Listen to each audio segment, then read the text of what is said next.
if the man paying your bills was feeding on your soul? What if every gift you accepted, every coin, every smile, every act of kindness was quietly stealing years from your future? They called him Emeka, once the poorest man in the village, now the one everyone depended on. But after he returned, children stopped dreaming, men forgot their ambitions, women woke up tired for no reason, and no one noticed because the village was comfortable. Until an old woman whispered the truth: he is not giving, he is collecting. This is not a story about wealth. It is a warning. Because in the dark corners of the spirit world, some gifts come with chains, and some kindness drinks destiny. Listen closely. By the end, you will never accept a gift the same way again. Welcome, dear friends, to Tales by Nnamdi, where the voices of our ancestors rise again through every story. Here, every tale is a journey of mystery, wonder, and the secrets of our land. I invite you to join our family of listeners. Please like, comment, and subscribe so that together we can keep these stories alive. Prepare yourself for another journey into the heart of folklore as we begin now.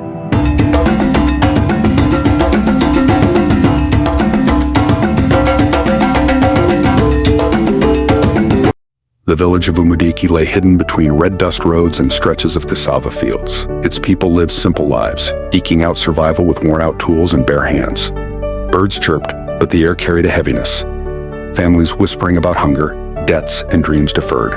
Among the villagers was Emeka, a young man no older than 25, whose eyes carried the weight of desperation. His clothes were tattered, his feet bare. Every morning he would sweep the village path, carry water from the river, and work in the fields. Yet, despite his efforts, the harvest barely fed him, and mockery from neighbors cut deeper than hunger. Emeka, old men would scoff, "Your luck is too small for this world. Maybe poverty chose you for life." Even so, he never lost hope. Each night, he would sit under the flickering lantern of his hut and stare at the stars, whispering, "One day, I will rise from this dust." One evening, a group of villagers gathered around a dying fire. Mothers wrapped their children, worried about the coming weeks. Emeka approached, offering to help repair a broken roof. They laughed, shaking their heads. You can barely feed yourself," one woman said. Emeka smiled, quietly determined. He knew he had to leave the village to find opportunity. Somewhere the earth was fertile with more than just cassava, somewhere the world would notice his worth. As he prepared to leave, Mama Obi, the blind elder of the village, called him aside. Her staff tapped softly against the dusty ground. "Emeka," she said, voice soft but firm, "the world outside is not kind, but your heart can be stronger than its cruelty. Remember, generosity can be a blessing and a curse." Her words weighed on him, but he ignored the fear they carried. With a small bundle of his meager possessions, he began the journey to the city, leaving behind the village that had never truly believed in him. The path was long and dusty. At night, he slept under mango trees, listening to the sounds of the wilderness. Crickets chirped, and the wind carried stories of fortune and failure. Every step into the unknown was a step toward his destiny, or so he hoped. The journey to the city was long and unforgiving. Emeka walked along dusty roads and muddy tracks, carrying nothing but a small bundle of clothes and hope. Nights were cold, and the distant sounds of hyenas reminded him of the fragility of life. Hunger gnawed at his belly, but determination gnawed harder at his spirit. After days of travel, the skyline of the city appeared. A chaotic spread of glowing lights, smoke from markets, the honking of cars, and the constant murmur of ambition. Emeka had never seen such energy. People rushed past in elegant clothes, carrying briefcases, bags of groceries, and bundles of business plans. "This is where I must be," he whispered to himself. But the city was not kind to the poor. Emeka slept in narrow alleys and scavenged for food.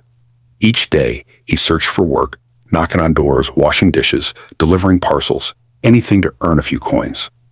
Many doors slammed in his face. Many faces looked past him. One evening, while resting near a flickering street lamp, a mysterious old man approached. His eyes gleamed like molten gold. "You seek fortune," the man said softly. "But fortune does not give itself freely. It takes, and it gives. Are you willing?" Emeka nodded, desperation overriding caution. The old man handed him a small, intricately carved wooden box. "Inside lies the path," the man said. Use it wisely, and remember, some gifts are heavier than they seem. Emeka carried the box, unsure what it contained. Over the next months, he worked tirelessly, following subtle instructions that seemed to guide him toward opportunities others overlooked. He invested, saved, and learned. Slowly, wealth began to accumulate. But it wasn't just luck. Something mystical pulsed in the background, a quiet force that seemed to favor his every move. His coin multiplied, his investments flourished, and his reputation grew. I will return to my village, Emeka thought, holding a handful of golden coins. I will help them. I will not forget them. And so, after months of toil, the poor village boy returned, no longer impoverished, but a man of immense wealth. The villagers could not believe their eyes. Emeka cried mothers, children, and elders alike. You've come back? He smiled, handing out gifts, tools, money, school supplies, and even small parcels of land for those who had little. Joy spread like wildfire. For the first time, the villagers felt hope beyond survival. Yet Mama Obi watched quietly from the edge of the crowd. Her staff tapped the ground softly. Her intuition whispered that this gift was not entirely free. Some gifts feed bodies, but others feed souls, she murmured to herself. The village rejoiced, unaware that their futures had subtly shifted with every coin Emeka distributed. The village of Umadiki had never seen anything like it. Emeka moved through the streets like a king among his people, handing out gifts with a calm smile. Mothers received coins to repair homes. Farmers received new tools to increase harvests. Children received books, uniforms, and the promise of education. Villagers rejoiced, chanting his name, carrying him on their shoulders, and blessing him endlessly. The dusty village seemed to sparkle anew, painted with colors of hope and laughter. But Mama Obi, standing on the edge of the crowd, noticed subtle changes. Eyes that once shone with curiosity now gleamed with dependence. Hands that once labored tirelessly now waited to be fed. Even the children seemed calmer, but less imaginative. Dreams dulled by the weight of gifts. Some gifts carry hidden chains, she whispered to herself. Emeka noticed nothing unusual. He smiled, believing his generosity was changing lives for the better. Days passed, and the village grew dependent on him. Shopkeepers relied on Emeka's coins rather than ingenuity. Farmers began to expect tools rather than working harder. Children leaned on the gifts, their ambition quietly eroded. One evening, as the sun dipped behind the hills, Mama Obi approached Emeka privately. Emeka, she said softly, your gifts, they are beautiful, but I feel shadows behind them. Life cannot be forced. Some wealth comes at a cost not seen by the eyes. Emeka frowned, confused but determined. I only wish to help, Mama Obi. Is it wrong to ease suffering? No, she said, but be careful. Even kindness can feed the wrong thing. Unbeknownst to the villagers, Emeka's wealth was tied to a mysterious force. Every coin given, every gift distributed, subtly drained the potential of the village, siphoning ambition, creativity, and luck from those he helped. The shrine in the city, the carved wooden box, and the secrets he had learned fueled this power. For now, the village celebrated. Laughter echoed through the streets, children ran with toys and books, and mothers danced with joy. But the seeds of unease had been planted. The air seemed to carry whispers, soft warnings that life could not be given without taking something in return. At first, the villagers did not notice. They were too busy celebrating Emeka's generosity. Tools in their hands, books in their arms, coins in their purses. But soon, small, subtle changes began to ripple through Umadiki. Farmers struggled with decisions they once made easily. Shopkeepers forgot to restock goods on time. Children who once had dreams of greatness now seemed distracted and listless. Mama Ife felt the shift immediately. The whispers of the wind, the soft rustle of leaves. Everything hinted at imbalance. Something was feeding off the life of the village, hidden in plain sight. One evening, she called Sadiq, the barber, and one of the few brave villagers who had always questioned easy fortune. Sadiq, she said, voice low and urgent, your people are being fed, but at a terrible cost. Their destinies are being stolen. Stolen? By Emeka? Sadiq asked, disbelief coloring his tone. Yes, Mama Obi replied.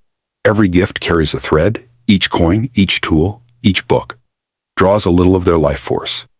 The path to his wealth is their drained potential. Determined to confirm the truth, Sadiq and a few brave villagers followed Emeka the next day as he moved through the village, handing out more gifts. To their shock, they noticed faint, glowing threads connecting each gift to Emeka himself. It's true, Sadiq whispered. Our dreams, our luck, it's going to him. Mama Obi led them to a hidden hill where she had long kept vigil. Using her ancient knowledge, she could see the source of the mystical force, a small, enchanted box carved with symbols that pulsed with stolen energy. It was the same type of object Emeka had carried from the city, the source of his wealth. We must act, she said. If we do nothing, the village will lose its soul entirely. The villagers, for the first time, felt fear and betrayal intertwined with gratitude. Emeka had fed them when they were hungry, given them hope when they were hopeless. But their very futures had been mortgaged to his prosperity. That night, the elders called a secret meeting. Plans were made. Courage would have to rise where greed and fear had once ruled. They had to reclaim their destinies without destroying Emeka completely, for he had also helped them survive. The stage was set for confrontation, a reckoning that would test courage, morality, and the limits of human desire. The sun rose over Umudiki with a tense glow. The villagers gathered in the central square, their hearts heavy but resolute. Emeka arrived as usual, carrying gifts in bright baskets, his smile calm and confident. Good morning, he said warmly. I brought more for everyone. But today, his gifts were met with silence. Eyes that once shone with gratitude now stared with suspicion. Mothers clutched their children. Farmers gripped their tools. The air hummed with fear and determination. Sadiq stepped forward, his voice ringing across the square. Emeka, your gifts have drained our lives, stolen our dreams, and made us dependent on you. We will no longer accept them. A murmur rippled through the crowd. Some nodded, some gasped, others froze in disbelief. Emeka's smile remained calm. You are brave, he said softly. But do you understand what this defiance costs you? We understand more than you know, Mama Obi said, stepping beside Sadiq, her staff tapping firmly against the ground. Your generosity has a price too high to pay. We take back our futures today. With that, the villagers began returning the gifts. Coins, tools, books, everything. As they did, something miraculous and terrifying happened.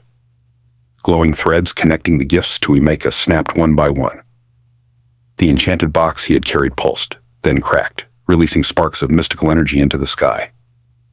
Luxury items around Emeka, cars, flashy clothes, even his wealth, began to fade. Emeka's eyes widened, not in anger, but in a quiet, sad realization. You survived because I fed you, and I survived because you fed me, he said. As the last thread snapped, the village felt a rush of life returning. Farmers remembered their skills. Children dreamed again. Shopkeepers regained ingenuity. The air was lighter, laughter returned, and the city around them seemed to breathe. Emeka looked around, a wistful smile on his face. He did not resist. He had known this day would come. With a deep bow, he disappeared quietly, walking into the forest beyond the village, leaving behind only the lessons of his strange philanthropy. The villagers stood in awe, both relieved and humbled. Mama Obi addressed them, remember this day. Not all gifts are blessings, and some kindness carries chains unseen. Live boldly, work diligently, and guard your destinies carefully. From that day on, Umudik thrived, not because of gifts, but because its people reclaimed their courage, ambition, and dreams. The story of Emeka's generosity and its hidden cost became legend, a cautionary tale whispered through generations. After Emeka vanished into the forest, the village of Umudiki was quiet at first. The air felt lighter, yet the memory of what had happened lingered like smoke after fire. Villagers slowly returned to their routines. Farmers worked the fields with renewed vigor, remembering the decisions they had once made before dependence had dulled their instincts. Children played and dreamed again, inventing games, imagining futures. Shopkeepers reopened their stalls, using their own wits instead of waiting for gifts. Mama Obi stood on the hill overlooking the village at sunrise, staff in hand. The wind tousled her hair as she whispered softly. He did not steal with violence. He stole with kindness. Let this be a lesson for generations to come. Not all gifts are blessings, and some generosity comes at a price unseen. The villagers gathered around her, absorbing the truth in her words. They had survived the lure of easy fortune, reclaimed their ambition, and learned the value of hard work and courage. Though Emeka's wealth had vanished, some whispered that he had gone to another town, quietly helping, or feeding, another community, Others claimed he had returned to the city, blending among the rich and the poor, watching silently, waiting for another chance. But the people of Umudiki no longer feared the power of gifts. They understood that true strength comes from within, from diligence, courage, and the spirit to stand against temptation, even when cloaked in kindness. Years later, the story of Emeka, the man who gave too much, became legend. Parents told it to children as a cautionary tale. Young men and women remembered it as a lesson in ambition, discernment, and the subtle balance between giving and taking. The village thrived, not because of wealth given, but because of wisdom regained, courage reclaimed, and destinies restored. And Mama Obi's voice echoed in the hearts of the villagers for generations. A gift can feed a belly, or it can feed a soul. Guard your destiny, always. The sun rose over Umudiki once more, painting the village golden, as life carried on with laughter, work, and dreams, free from the shadows of stolen futures. Look closely at what the book says about our history. We must learn from the past to build a better future for this village. Thank you for joining us on Tales by Nnamdi, where the voices of our ancestors speak through every story. I hope this tale has touched your heart, stirred your imagination, and carried you into the world of our people. Remember, like, comment, and subscribe so you never miss another journey into the wonders of folklore. Until next time, let the stories guide your soul and awaken the spirit within.